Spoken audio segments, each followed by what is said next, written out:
Good morning and welcome to Trail Grazers Bugging Out. We are just back home, well, after a good night's sleep last night and unpacking everything. A little recovery was needed after a 3-day stay up there. And I'm out here in our greenhouse at home, just checking on the plants to make sure that they're okay. And in our absence, you can see our tomato plants that we started from just planting a slice of tomato back in January, so we're going on 3 months now, are just wonderful. I'm going to be taking some of these up to the cabin, I hope, and also starting a garden up there at some point. But this little video today is sort of the story of how David was finally able to get propane going up there so that we could have some hot water. And so it starts almost a month ago. We were up there, and I'll show you that clip when we first, once we knew that we were not going to be able to connect yet to the great big propane tanks, we brought up a propane tank from home, and David connected it, and we went into the kitchen and attempted to use the stove, the Viking stove in the kitchen, as an indicator of whether or not we were getting propane to the house. And if we were able to do that, then he would have been able to light the hot water heaters and we would have been able to have hot water. And you'll see what happens when that happens. And then there's about a 3-week break in between clips when we had 2 really bad storms up at the cabin, and hopefully we'll have it to where at some point in time we can weather storms while at the cabin, but not yet. It's too muddy and we don't have enough power, and so we stayed away from the cabin for a full 2 weeks. Meanwhile, David had diagnosed the problem, had sent away for some parts. The parts arrived, and as we went up late last week for 3 days, he met us up there on the day that we arrived up there, and after his work, and was able to get things going, and we'll show you that story. So here's the story of how we finally got wonderful, marvelous hot water. Dave is hooking up this little tank, and we're going to see if we can get the water heater going. Is it on now? Yeah, it's on. Okay, so we're going to go in the house and see if we can get the stove working and the hot water heaters working. That would be wonderful because we can do more cleaning. They're not going.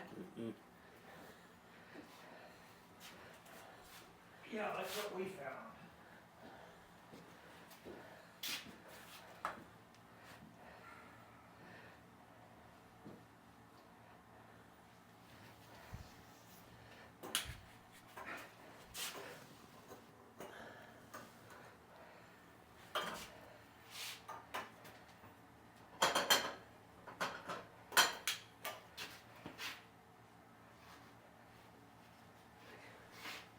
I wonder if there is a place where there's like a master switch where you turn the gas on to it.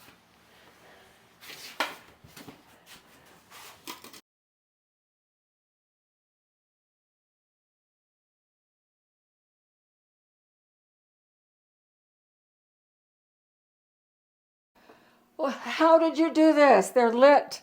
This is fantastic. There were some regulators that were bad.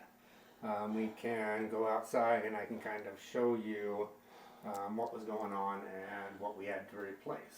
Okay, why don't we do that? Let's get another shot of these.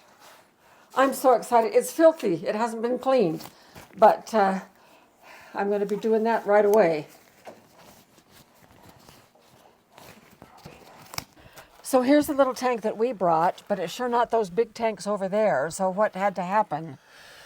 Well, anybody who's had propane usually knows that tanks are sometimes owned by the gas company, and you pay them to come out and fill them. We are still trying to figure that out. I think 3 of these tanks, the 1,000-gallon tanks, are owned by one company, and the 500-gallon is owned by the property.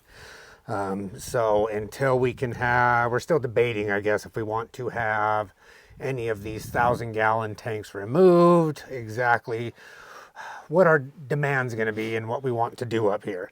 So until we figure that out, and we're just part-time, I think we can live on just one of these little small propane tanks. Okay. Now, this is a two-stage system. I have never seen anything like that. Our house isn't like that. For houses, you probably don't need the two-stage system, although it may be. This is usually by the tank itself. Oh, okay. So you may not know that I it's may a not. two-stage system. Yeah. It just depends on what you're using. Just for the house, it may or may not need a two-stage system with 2 furnaces, 2 hot water heaters, the Viking stove, other things. Maybe the demand is there. And what a two-stage system does is the tank is 100 to 200 psi, the pressure inside that tank. Okay. The pressure all your appliances need is very, very low pressure. I mean, we're talking a half of psi. It's actually measured in water columns, and it's about 11 inches of water column is the pressure that your appliances run off of. That's hardly anything. So it's, very, very low pressure. Before we wanted to do all this, we wanted to test to make sure that the lines are good inside the house. So we do a pressure test on these lines, and that pressure test is done at a higher PSI, 10, 15 PSI, and you just let it sit there just to make sure that there are not any slow leaks anywhere. So once that was done, all propane work, all gas work should be done by a professional who knows what they're doing. It can cause explosions very quickly, so usually not something you want to handle on your own. That's why we have you. So these two-stage regulators take it from 200 psi. The first stage drops it down to about 10 psi. This one gets it to that 11 inches of water column. The demand is the main reason for this. I don't think that we really need it for what we're doing here. But over in the power generation shack over where the solar is, where the other things are, there's a room for a dual fuel generator. Oh. So if we need, we can hook the system up to that generator, and it can kick on if cloudy days for long, so our solar's not working, some of the other power generation isn't working, we can actually just turn on a generator and charge everything, or the demand at the house just use off a generator. But that will be pulling for the propane. So the first stage is usually by the tanks. Okay. And that will reduce it out of the tanks to about 10 psi. That's enough from there to branch it off, and we can send it down to the power generation station and then over to the house. And each station will have another regulator there and here that reduce it down to that 11 inches of water column. So one reason for that is you don't want, you'd only have to have one first stage regulator to have 2 different things. 2, you reduce it at the tank, so your pipe that's running through the ground, it's not high pressure that's going through there. It's very low pressure that's going through there, so less likelihoods of breaks and having to really crank those fittings down to make sure no leaks are, because all that's going through that is 10 psi. Okay, that makes sense. So once these regulators were replaced, you want to make sure that there are no leaks. If you go to the hardware store, they usually have a little solution that they charge $15 for, and it's just to kind of spray on there and it bubbles up if there's any leaks. You can also go to the dollar store and get a dollar sprayer and little bubbles that kids blow. Get a dollar one of those, dump it into here, and you'll just spray it on all these fittings. Gee, I just put Dawn in a little squirt bottle before I left home you can today. do that too. Everybody has a little solution. But if there's any leaks on any of these fittings, it will blow bubbles? It will blow bubbles. Okay. So what we have right now is just the residue. Yeah, just residue. And of course the spraying does the little bubbles. Right. Yeah. But this would if blow. there was a leak, there would be a bigger bubble. Yeah. Yeah. That's very cool. I mean, there's another way to test for leaks, but it's not very recommended. Okay, we And won't even talk That's about with a it. lighter, Yeah. and so you don't want to test for leaks with a lighter. Bad results for that one. Talk about explosive.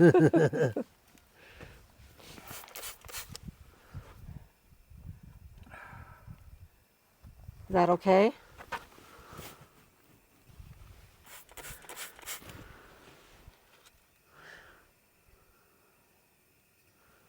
No, actually, I think that fitting is leaking. Oh, is it?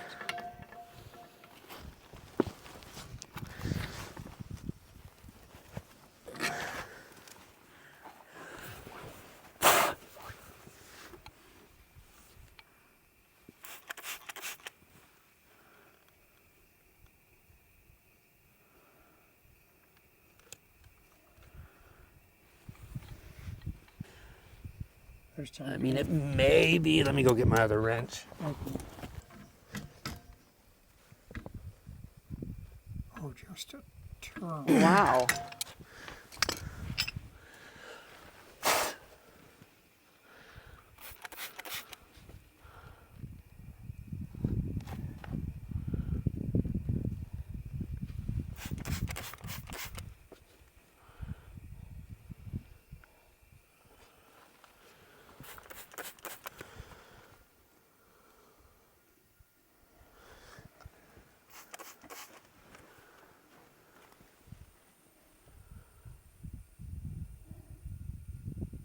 I can hear it running.